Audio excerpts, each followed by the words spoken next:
So our next topic is Mendeleev's periodic table या Mendeleev's periodic law. It is very important. Modern periodic table से पहले यही एक periodic table आया था जिसने बड़ी सारी limitations को खत्म किया था. ठीक है. तो first of all Mendeleev's periodic table या periodic law है क्या? ये कहता है the physical and chemical properties of elements are a periodic function of atomic masses. कहने का क्या मतलब है कि जो प्रॉपर्टीज होती हैं एलिमेंट्स की, प्रॉपर्टीज होती हैं जो किसकी, एलिमेंट्स की, वो एक फंक्शन है किसका, एटॉमिक मासेस का. ठीक है. और कैसा फंक्शन है, पीरियोडिक फंक्शन. पीरियोडिक फंक्शन का मतलब होता है रिपीटेटिव फंक्शन. ठीक है. पहली बात तो फंक्शन का इसमें मतलब क्या है कि जो प्रॉपर्टीज हैं एलिमेंट्स की वो किसकी वजह से हैं, वो एटॉमिक मास की वजह से हैं. और दूसरा बात क्या है कि ये जो प्रॉपर्टीज होती हैं ये बार बार क्या हो जाती हैं, रिपीट हो जाती है. ठीक है. So when the elements are arranged in the increasing order of atomic masses, elements with similar properties, बड़ा इंपॉर्टेंट चीज है. कह रहा है जब एलिमेंट्स को अरेंज किया जाता है increasing order of atomic masses में, elements with similar properties are repeated after regular interval. कह रहा है जब एलिमेंट्स को अरेंज किया जाता है इंक्रीजिंग ऑर्डर में ऑफ एटॉमिक मासेस, एलिमेंट्स जिनकी प्रॉपर्टीज सेम होती हैं, सिमिलर होती हैं, वो क्या हो जाते हैं, रिपीट हो जाते हैं. मतलब ऐसे ऐसे एलिमेंट्स आना शुरू हो जाते हैं जिनकी प्रॉपर्टीज पहले वालों से क्या करती हैं, मैच करना शुरू कर जाती है. तो दिस रिपीटिशन जो है, this repetition of properties of elements after certain regular interval is called as periodicity of properties. It is also very important. हम अलग से करेंगे इसको. periodicity of properties मतलब repetition of properties. कह रहा है जब elements को हम increasing order में arrange करते हैं of their atomic masses, तो properties क्या करती हैं, अपने आप को repeat करती रहती है. इसी law को लेकर जो मेंडलीव ने क्या किया था, एक टेबल बनाया, उसको बोलते हैं मेंडलीव्स पीरियोडिक टेबल. ठीक है जी. तो इस पीरियोडिक टेबल, ये देखो ये मेंडलीव पीरियोडिक टेबल है, ये वाला आपके सामने. इसमें दो चीजें हैं, एक को बोलते हैं हम पीरियड्स. ठीक है. पीरियड्स होते हैं फ्रॉम लेफ्ट टू राइट. ठीक है. और एक होते हैं ग्रुप्स. ग्रुप्स होते हैं फ्रॉम अप टू डाउन. तो देखो इस मेंडलीव पीरियोडिक टेबल में 7 पीरियड्स हैं. एक ये वाला, दूसरा ये, तीसरा ये वाला, चौथा ये वाला, पांचवा ये वाला, छठा ये वाला और सातवां ये वाला. तो कितने पीरियड्स हैं मेंटली पीरियोडिक टेबल में, 7 पीरियड्स. और ग्रुप्स कितने हैं, अप टू डाउन, 1 2 3 4 5 6 7 8. ये जो जीरो ग्रुप है ये बाद में ऐड हुआ है, एडेड लेटर ऑन, इसको अभी काउंट नहीं करते. तो जब मेंडलीव ने अपना पीरियोडिक टेबल दिया था तो कितने ग्रुप्स थे, 8 ग्रुप्स थे. अब इन 8 ग्रुप्स की भी खासियत देखो, हर ग्रुप जो है, अच्छा इन ग्रुप्स को कैसे डेजिग्नेट करते हैं, रोमन लेटर्स में 1 टू लेकर 8 तक. ठीक है.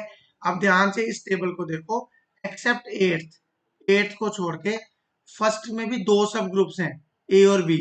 ए में कौन है, lithium, hydrogen, lithium, sodium, potassium, rubidium, caesium. B में कौन है, कॉपर, सिल्वर, गोल्ड. वैसे सेकंड ग्रुप भी दो में है, ए और बी. इधर वाले ए में जिंक, कैडमियम और मरकरी, बी में. थर्ड भी ए और बी, फोर्थ भी ए और बी, फिफ्थ भी ए और बी, सिक्स भी ए और बी, सेवंथ भी ए और बी. लेकिन एट्थ जो है वो डिवाइडेड नहीं है. तो यही लिखा है इसमें कि मेंडलीव टेबल में 7 पीरियड्स होते हैं, 1 to 7. और कितने ग्रुप्स होते हैं, 1 to 8. कैसे लिखते हैं उनको, रोमन लैंग्वेज में लिखते हैं, एक्सेप्ट 8. हर ग्रुप को कैसे डेजिग्नेट किया गया है, ए और बी से. अच्छा, अब जो ये जो हर मान लो ये वाला ग्रुप है, ए और बी वाला सब ग्रुप, जो लेफ्ट हैंड साइड वाले हैं, ए वाला लेफ्ट साइड बन गया, बी वाला राइट बन गया, ए वाला लेफ्ट बन गया, बी वाला राइट बन गया. लेफ्ट हैंड साइड वाले एलिमेंट्स को क्या बोला जाता है, लेफ्ट हैंड साइड वाले एलिमेंट्स को बोला जाता है मेन ग्रुप एलिमेंट्स. ठीक है. ये इनका दूसरा नाम है रिप्रेजेंटेटिव एलिमेंट्स. Representative elements. वैसे ही जो राइट हैंड साइड वाले जो हैं, जो बी वाले हैं, बी ग्रुप वाले सारे, इनको बोला जाता है ट्रांजिशन एलिमेंट्स। आपके लिए नए वर्ड्स हैं, तुमको लर्न करना है। क्या बोलते हैं इनको?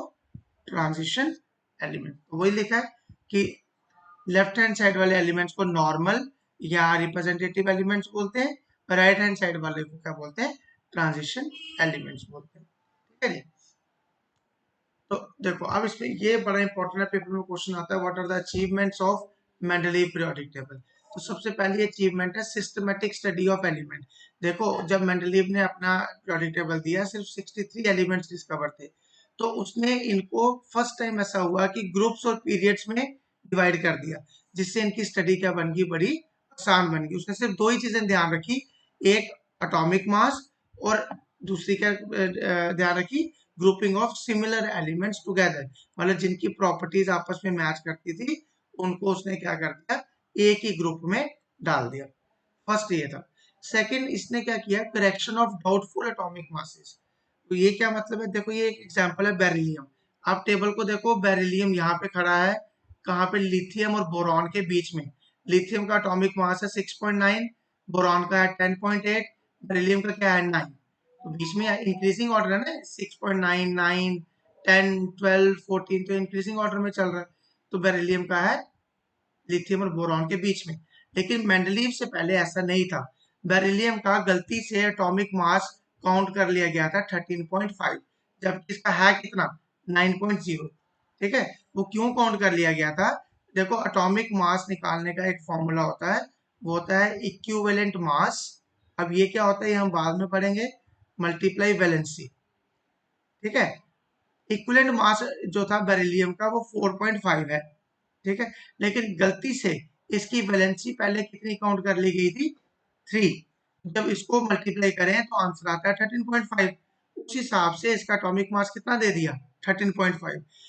मेंडलीव ने सोचा अगर इसका एटॉमिक मास 13.5 है तो इसको तो कार्बन और नाइट्रोजन के बीच में होना चाहिए। देखो जरा इधर, कार्बन और नाइट्रोजन, कार्बन का 12, नाइट्रोजन का 14, और पुराने के हिसाब से बेरिलियम का 13.5, तो it should be place between carbon and nitrogen.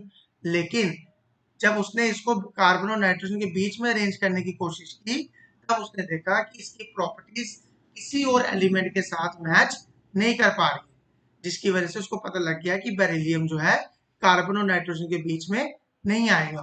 तब इसने क्या किया? इसकी वैलेंसी को चेंज किया। इसने क्या किया? इसकी वैलेंसी को 2 रखा। जब इसने इसकी वैलेंसी को 2 रखा तो एटॉमिक मास कितना आ गया? 9 आ गया। जब एटॉमिक मास 9 आया और इसने उसको किसके बीच में रखा? लिथियम और बोरॉन के बीच में, तब इसकी properties magnesium, calcium, strontium, barium से मैच करने लग पड़ी। तब ये डिसाइड हुआ कि बेरिलियम का एटॉमिक मास 13.5 नहीं है, 9.0 है, और ये जो होगा कार्बन और नाइट्रोजन के बीच में नहीं आएगा, ये किसके बीच में आएगा? लिथियम और बोरॉन के बीच में। तो इस तरह की कुछ इंपॉर्टेंट ऑब्जर्वेशंस जो थी मेंडलीव ने की, जो आगे जाके बड़ी यूजफुल रही। वैसे थर्ड और मोस्ट इंपॉर्टेंट अचीवमेंट इसकी थी, वो थी prediction of new elements and their properties. देखो बाकी वाले जितने भी हमने पढ़े, एक डॉबनियर पढ़ा, एक न्यू लैंड पढ़ा, इनकी एक सबसे बड़ी खामी ये थी कि इन्होंने सोचा कि उस टाइम जितने एलिमेंट्स डिस्कवर हैं बस उतने ही डिस्कवर होंगे, उसके आगे दोबारा से एलिमेंट्स डिस्कवर नहीं होंगे। लेकिन मेंडलीव थोड़ा समझदार था, उसने क्या किया कि left some spaces in the periodic table for the elements which were not known at that time. जो एलिमेंट्स वहां पे उस टाइम डिस्कवर नहीं थे, उसके लिए उसने थोड़ी थोड़ी क्या छोड़ दी? जगह छोड़ दी। ठीक है, ताकि कल को जब वो डिस्कवर हो तो उन एलिमेंट्स की प्रॉपर्टीज को देखकर हम उन्हें पीरियोडिक टेबल में डाल सकें। जैसे उस टाइम स्कैंडियम, गैलियम, जर्मेनियम ये डिस्कवर नहीं थे, तो उसने क्या किया? अपने पीरियोडिक टेबल में स्कैंडियम की जगह, गैलियम की जगह और जर्मेनियम की जगह, ये देखो इसने स्पेसी छोड़ी हुई है, उसने स्पेसी छोड़ दी, इधर भी उसने स्पेसी छोड़ी हुई थी। ठीक है, तो जब वो एलिमेंट्स डिस्कवर हुए, तो वो एलिमेंट्स जब भी डिस्कवर हुए स्कैंडियम, गैलियम, जर्मेनियम, उसको उन्होंने साइंटिस्ट ने क्या कर दिया? मेंडलीव पीरियोडिक टेबल में फिट कर दिया। तो ये एक बड़ी इंपॉर्टेंट अचीवमेंट थी मेंडलीव पीरियोडिक टेबल की, और ये बड़ा इंपॉर्टेंट है, क्वेश्चन पेपर में बार बार आता भी है।